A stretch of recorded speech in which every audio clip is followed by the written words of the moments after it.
In this week's episode of Behas with Barkha, my guest is Congress Member of Parliament and one of its most prominent and articulate faces, Shashi Tharoor, at a time when the party continues to remain headless and virtually paralyzed by the lack of clarity on what may come for it next. Can the Congress actually rise from the proverbial ashes, and how can it do that when it doesn't even have a leader? Shashi Tharoor, you've spoken quite openly about how the party continuing to remain without a leader at its helm could cost it dearly. But the party seems to be in paralysis. What's going on? To be honest, I don't know because I'm not a member of the CWC, but you've heard that the CWC is going to be convened soon after the Parliament session, and that presumably one of the things they will decide is whether this idea of having election should be pursued, or whether they're simply going to name somebody as interim president who will eventually be ratified, or whether they're coming up with some other formula. So I leave it to the anointed to make that decision. All I know is that the delay is not helping us because the perception of drift and indecision is what has hurt us. And politics is so often a game of perceptions. When Congress MPs, young first-termers, come to me saying, you know, the BJP is heckling us by saying, who's your president? Yeah. And we don't know what to reply. I don't know what to say to them, because the fact is that I think, given what happened, for us to go around acting as if business as usual is even possible, when in fact we should have begun a serious campaign of revival during this first extended session of Parliament, that I think is most unfortunate. My view is that the success of the Congress party is not just a need of congressmen. It is a need of India and of Indian democracy. The values, the principles, the heritage, the lineage of the Congress party are part of our profound historical legacy, part of our freedom movement, part of what truly Indian nationalism has all been about. I'm not suggesting we have any right to be inflexible or just rest on past laurels. We must evolve, we must change, we must take into account what's going on in the country today. But not to sort of react to defeat by action, through action, was, in my view, a mistake. I have a lot of respect for Rahul Gandhi and his campaign. I thought he actually conducted a very energetic, committed, devoted campaign. And I think he must have taken it as a terrible setback that it failed. But if he had only then said, I'm accountable, as he said, for the defeat, but he also had said, I'm accountable for the revival, I would have been a happier congressman. And that was going to be my next question, that I was seeing on Twitter yesterday that when Rahul Gandhi was commenting on the economy, there was one very irate citizen who tweeted him back saying, Rahul Gandhi, I voted for you. Where are you? And when are you going to stop sulking? And the perception among those who support the Congress, and even among those who do not support the Congress but are wondering what the hell is happening with the party, is that the leader of the Congress party, if he continues, he is going to continue to be some form of leader of the Congress party, is in a grand, long, prolonged sulk. Would you agree with that description? Look, it's inappropriate for me to speak of... Why? Because nobody in the Congress can speak openly about the Gandhis? No, he's my Congress president, I respect that. But I must say that I have disagreed publicly with the way the party has been over the last couple of months, as much as I think any congressman has ever spoken up against what's happening in the party, and it's not been particularly welcomed. I would have to say... One second. Who has not welcomed it? Have you been rapped on your knuckles by the leadership? Not at all, nobody. But on the contrary, a lot of people have congratulated me, who are people with longer experience in the Congress than myself and greater seniority in the structure than myself, who have at the same time, having agreed with me, never actually spoken out themselves. That itself tells a message that the traditional reticence of many colleagues is not because they agree with what's going on or what's not happening. It's rather that they feel that saying it will do them no good. And perhaps it's because I've always had the view that I'm in politics because I have certain beliefs and principles. I'm here to express those beliefs and principles, and that biting my own tongue is a disservice to what I stand for, as well as what the purpose of my political life is all about, that I've spoken out. But I would have hoped that I would have started a bit of a ball rolling, and I didn't, and that's what I mean. It's not been terribly welcomed by the rest of the party. I mean, nobody else has spoken out, right? So the point is that other than Captain Amrinder Singh reiterating a particular message, he had said a few weeks ago that it should be a young leader, and then after my statement, he should one thing, I agree with Shashi, but then he named a young leader. And I said, I'm really talking about a process and not an individual. I hope that individual is willing to... So he named Sachin Pilot. No, he named Priyanka. No, initially there was a sense that he was alluding to a Sachin Pilot kind of figure, given that Rahul Gandhi had said it shouldn't be someone from the family. And Now that's we are exactly back to seeing you and him talk about Priyanka Gandhi Vadra. No. How I has have that not spoken happened? about How do we him. start with a non-Gandhi, a possible young leader like a Sachin Pilot or whoever else? It could be a Jyotiraditya Scindia, it could be anybody. Let's not get into the specifics. But there was a sense that the Gandhi family stranglehold, the inevitability of the Congress being led by a Gandhi was ending. Now we're back to you and Amarinder talking about Priyanka Gandhi as a possible contender. How is that democratizing the party structure? No, listen, all I said, and I'm a bit different, I did not talk about the outcome of the process, I talked about the process. I said we need a process which opens it up to potential contenders within the party. We need a process where people can put forward their credentials for the leadership and an electoral college. I prefer the larger electoral college of PCC delegates because what does AICC mean? Is it the 1,000 people who attend when the president calls them, or is it the larger body of PCC delegates as well, that is a couple of people per block who have all been appointed also? And in terms of, just as you have an extended working committee, you have an extended AICC, that would be about 10,000 people, which is a nice size of an electorate to give you a good decision. So my own view was that I talked about a process. I mean, a particular name was suggested.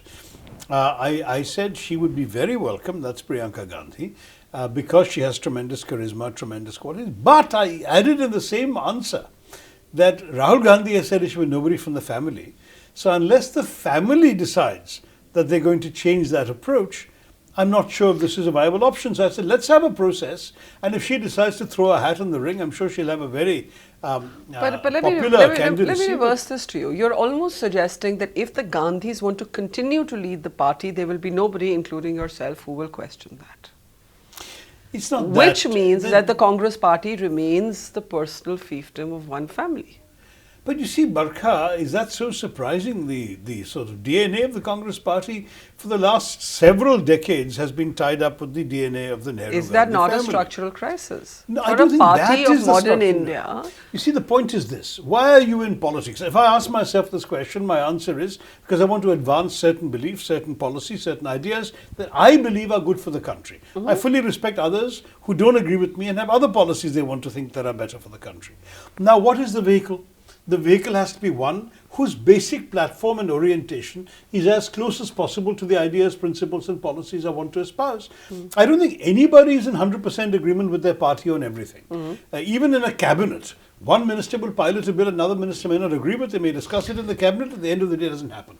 Now the vehicle in this case for me has to be a national party, a party that is economically reasonably liberal, socially liberal and concerned with social and economic justice. Yeah. The Congress party fills the bill.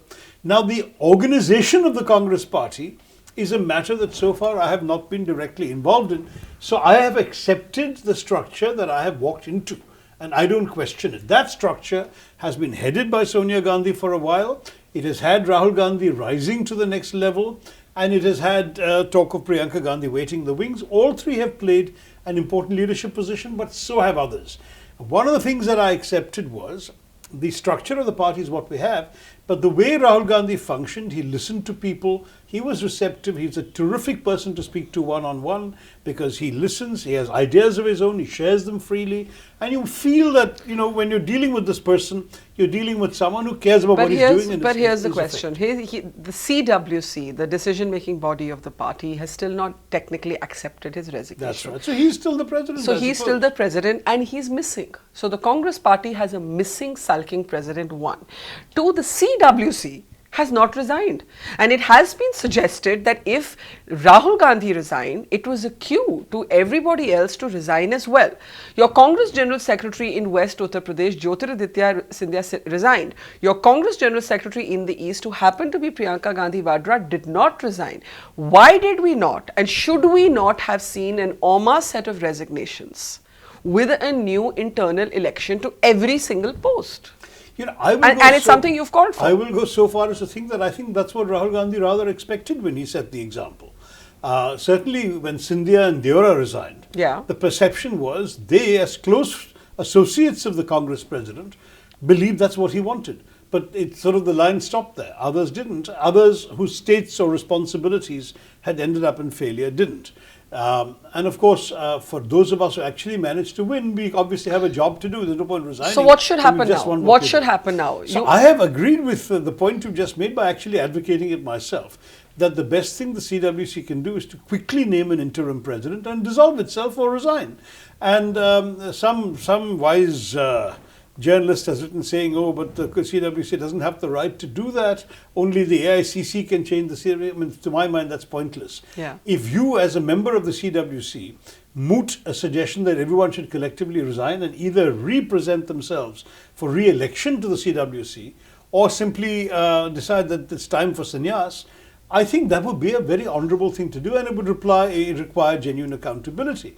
After all, only 2 members of the CWC proper and only 4 of the expanded, with all the invitees, have actually been elected to anything in the last few years. So there is a genuine question in people's minds as to how a party that participates in electoral democracy will essentially be run for a long time by people who really have been away from electoral office, or have at least failed to win it when they've tried, for a very, very So the long time. CWC is moribund and it needs to go. It needs to Well, be I think re-energized, it needs to be refreshed. And I am of the same mind as Rahul Gandhi that you can't just sweep every older person out and bring in only younger people, because you need that blend of youth and experience, which every company in the form of revival, every organization trying to reinvent itself needs.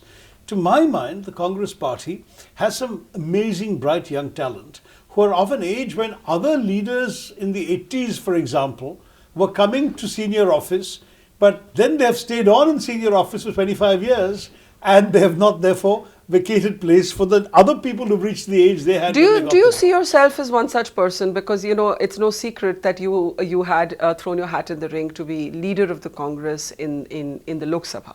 And, you were definitely interested in that. You spoke about it.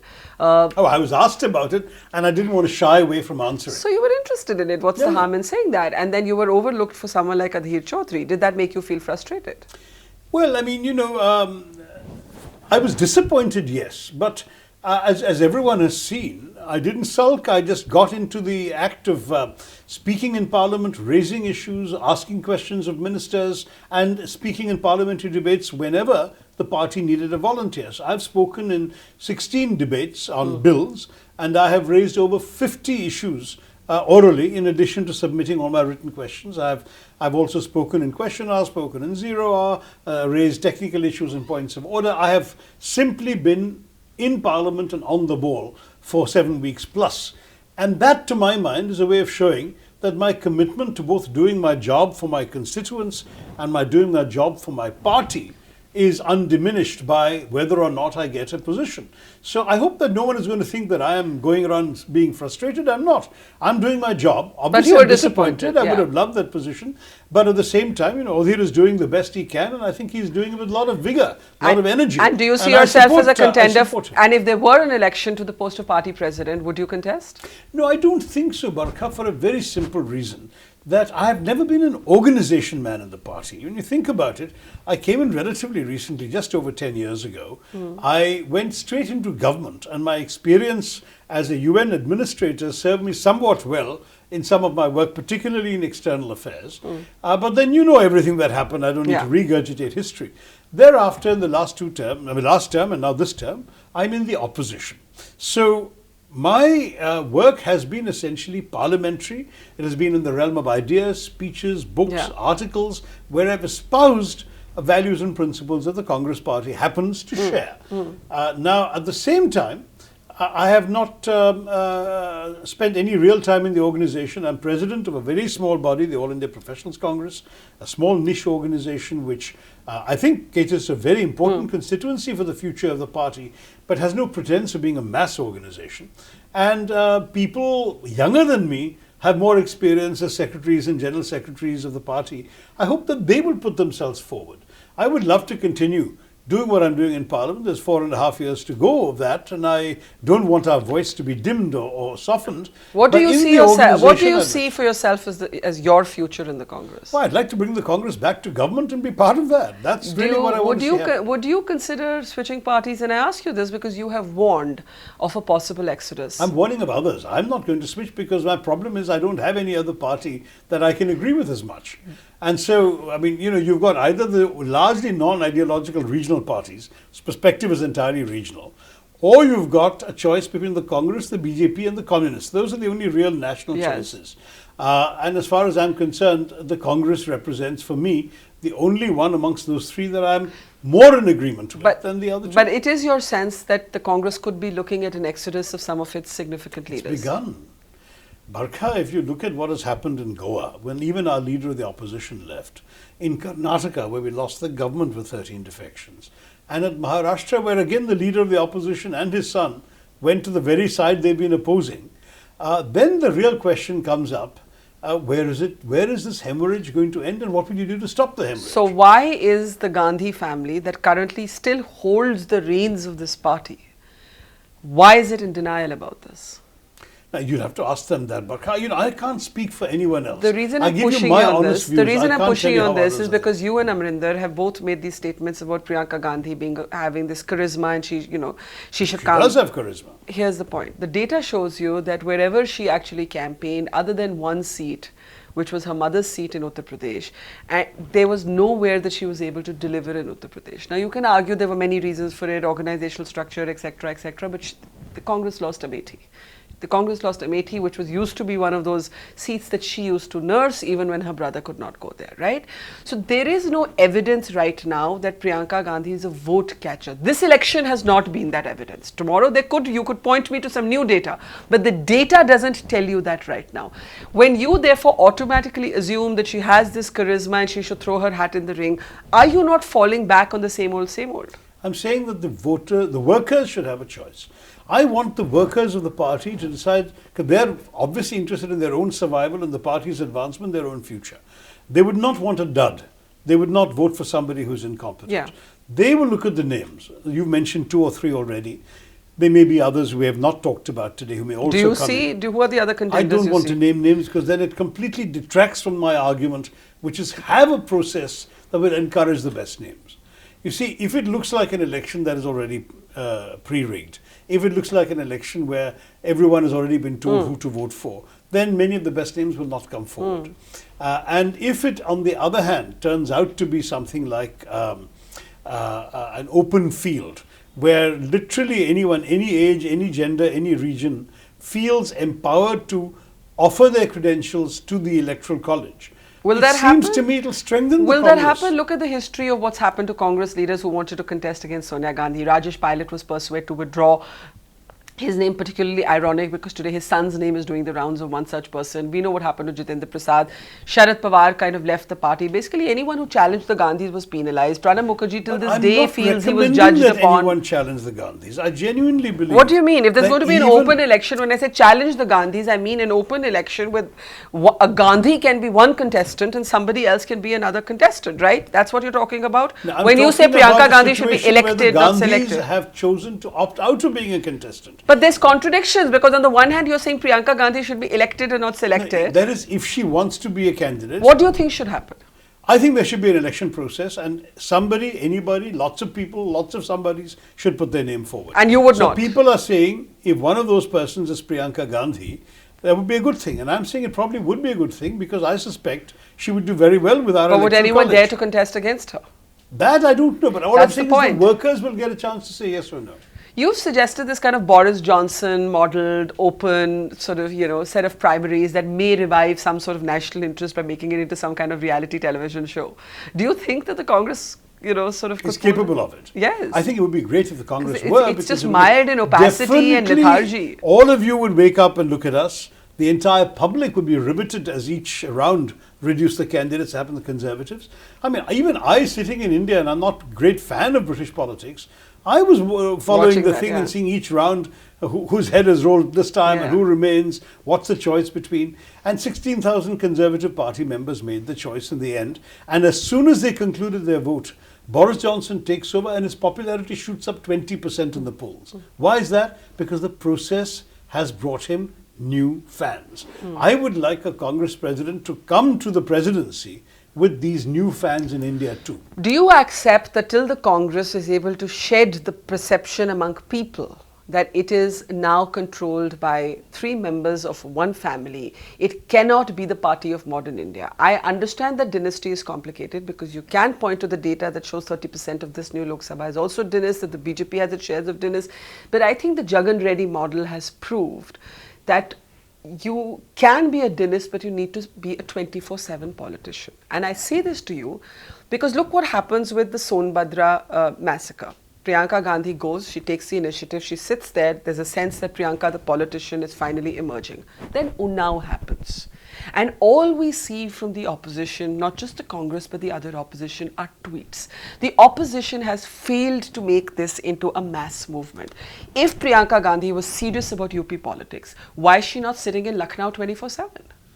So listen, these are questions that are fair to ask. I myself as an MP have asked when we were battling to save RTI.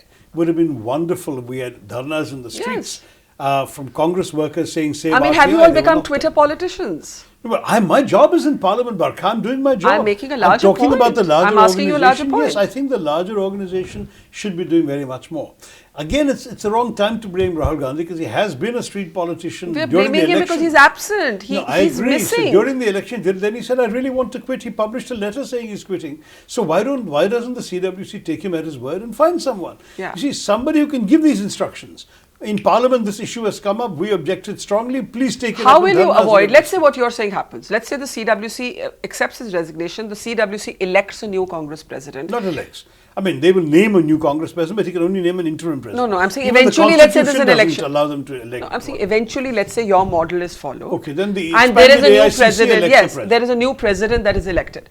But the Gandhi family continues to be the face of the party. Yeah, they're the conscience keepers of the Congress. What does that mean? What does that mean? What does that mean? Because what it effectively means is a Manmohan Singh, Sonia Gandhi arrangement for the working of the Congress party, where somebody else has to be the administrator, somebody else has to wear the crown of thorns, somebody else has to do the heavy lifting, and the Gandhis just get to be the face of the party.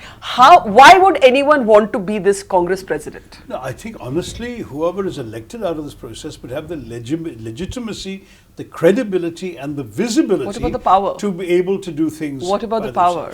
I only if the power continues to remain with the family. My guess, now I'm guessing that in taking the decision Rahul Gandhi has, that what he's trying to signal is, I'm really getting out of the way. So you are free to put somebody who will do the job and make his own mistakes. Is he getting out of the way if he remains the face of the campaign? I think that if that person, he or she, crosses a line, then Rahul Gandhi would feel that as one of the conscience keepers of the party, that he has the right to object publicly. But and then the party and the public will have to decide whether they go with Rahul Gandhi or they go with the elected president. But my guess is that he wouldn't do this and then try and interfere with the daily function of the president. He may as well be the president. No one was challenging him. You see, every party has had people who lost elections and continued. It would not have been new or unusual in Indian politics for Rahul Gandhi to remain president and revive the party. Now, he has chosen not to. My only conclusion from that is he will also stay out of the way of day-to-day functioning of the party and the president, the new president. So if that is the case, who is the new president going to be? He himself has said in closed-door meeting, he doesn't want the new person to be just somebody who's seen as a mask for him, as a mukhauta, as was derisively said. How will you avoid that? You avoid that by having an election process. That's my argument. And I'm saying let's play that out. There is an elected new president, but the power continues to rest with the family. How will you avoid this new president not just being literally the administrator, while the person who actually controls the power, he's given up a position, or let's say it's Priyanka, there's a position that's been surrendered, but the power continues to rest. Your question contains the answer. The only person who can ensure that is Rahul Gandhi himself and his family, by showing that they accept certain limits in terms of their ability to interfere in the process. If they actually say, we've done our thing, for now it's hands off, you do your thing and we'll support you, Only when we really disagree on something profoundly important will you hear from us. Otherwise, you do your job. If that's conveyed repeatedly through word, action, and inaction by the Gandhi family, I believe a new president will be able to function. But if the new president is a pure, faceless organization person who is scurrying to the Gandhi Parivar for okays every time, then only will your question become so you reality. can't have a non-threatening nobody. You need a... No, but it doesn't have to be a threat. My entire point is, the names you mentioned, the Sachin Pilots, the Jyotiradityas, these people are not going to be threatening the Gandhis. And you're not an aspirant. They've worked under the Gandhis. You're not an aspirant. No, but I've explained to you why not. Party workers may want someone who they have seen as a general secretary or conducting a dharna or whatever. I mean, I participated in dharnas against demonetization, but I haven't gone around leading them. I think it's right that somebody who can really bring organizational experience to the table and what is more, devote themselves 24/7 to the organization. Because, for example, in Parliament, so on, I have no time for anything else. So let me Even AIPC has been neglected while the Parliament has kept me busy. So let me ask you a last question. What is your biggest fear for the Congress right now? What is happening to the morale of the worker, of the member? Where do you fear the next set of exodus? And what do you fear most for the future of the Congress if this is not resolved on a crisis basis? Well, it has got to be resolved on a crisis basis because we're hearing rumblings. It would be irresponsible of me to mention which rumors I've heard because I know they're only rumors, they're not substantiated. But I'm sure that if I'm hearing rumors, you're hearing them too, so you don't need to get them from my lips. The fact is that there are rumors of very many people rethinking their options at this point in time. Now, for me, I don't think I have an option. I believe the Congress Party is the only vehicle for someone like me. I want to be a good, strong opposition voice in Parliament. I hope that similarly, or better than me, there'll be a strong voice organizational leader for the party. But the party should not delay that process. Now, of course, if we make the wrong choice, it may hasten the hemorrhage. That's right. But if we make the right choice, people who are thinking, well, as long as this drift continues, I have no future here, they will change their mind. What is the mood in the Congress today? I think it's one of uncertainty. I think there's genuine Is there worry. panic? Look, I have really been focused on Parliament, Barkha. You'll have to go to 24 Akbar Road and see if there's any of the words you mention are appropriate. In Parliament, we're focused. There are plenty of volunteers for every debate. We have a number of voices who want to be heard. Yeah. We have a good effective. We're meeting daily, preparing our lines, and no one is wasting time now discussing matters that are beyond our control. I'm speaking to you because I respect you and because I've set this particular ball rolling. You're probably going to be the last interview I'm giving on But the are you subject disappointed with the silence of the others? Well, the fact is that when you speak, you expect to provoke a certain number of reactions. I know I've provoked a number of conversations. Whether those conversations are enough, whether they've gone... whether that's happened, I think I'll leave it to all of you. Well, thank you, Shashi. I think part of the problem of the Congress is not enough people speak. So it's good that people like you and Amrinder have at least started the Congress. Thank you so much. And really, it is strange to have a country where the opposition party doesn't seem to have a leader. That was May. We are now in August. And I mean, that is beyond bizarre. But thank you for setting the ball rolling and starting the conversation. Thank you, Barkha. Thank you.